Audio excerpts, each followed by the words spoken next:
আমার ধর্ম পালনের অধিকার পর্যন্ত কেড়ে নিয়েছে।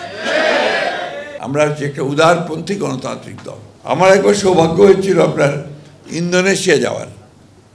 ইন্দোনেশিয়াতে আপনারা জানেন যে সেখানে মুসলিম জনগোষ্ঠী সবচেয়ে বেশি, সেকেন্ড লার্জেস্ট মুসলিম কান্ট্রি হচ্ছে ইন্দোনেশিয়া। ওখানে আমি যেটা দেখেছি, আমার যেটা খুব একটা প্র্যাগমেটিক মনে হয়েছে, বাস্তব সম্মত ব্যাপার হচ্ছে যে সরকারই আসুক, সেটা কমিউনিস্ট সরকারই আসুক বা আপনার ইসলামিক সরকার আসুক বা আপনার গণতান্ত্রিক সরকারই আসুক, তারা কিন্তু ওখানে অ্যাসোসিয়েশন অফ উলেমাস বলে একটা অ্যাসোসিয়েশন আছে, ভেরি পাওয়ারফুল, গোটা দেশ জুড়ে সেটার আপনার প্রভাব। তাদের সঙ্গে পরামর্শ না করে তারা কোনো কাজ করে না। এই যে একটা আপনার স্ট্রাকচারাল ব্যাপার, একটা গঠনভাবে যে গঠিত হয়, এটা কেন যেন আমরা আমাদের দেশে আমরা কখনোই এটাকে একখানে আনতে পারিনি।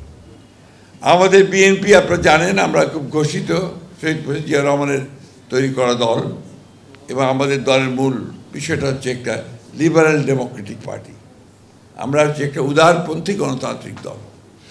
আমরা বিশ্বাস করি গণতন্ত্র যদি একটা দেশে থাকে তাহলে সকল শ্রেণীর, সকল ধর্মের, সকল বর্ণের মানুষের অধিকারটাকে প্রতিষ্ঠিত করা যায়।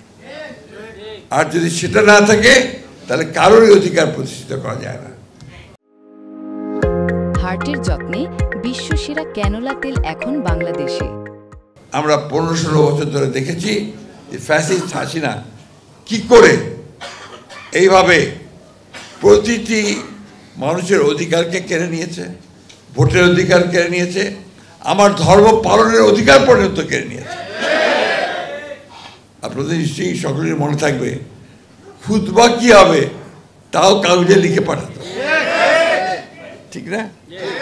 এখন এই যদি অবস্থা হয়, তারপরে আবার দাবি করে যে তারা ইসলামের পক্ষে কাজ করেছে, এবং আরও দুঃখ হয় তখন যখন দেখি আমাদেরই দেশেরই কিছু আলেম উলেমারা তার সঙ্গে মিটিং করে তাকে কওমি মাতা, কওমি জননী তাকে আপনার উপাধি দিচ্ছে। এগুলো আমার কাছে প্রশ্ন, এগুলো আমার কোশ্চেন্স। আমি আশা করি যে আমি হয়তো এই প্রশ্নগুলোর উত্তর ঠিকভাবে পাবো, এটা আশা করি।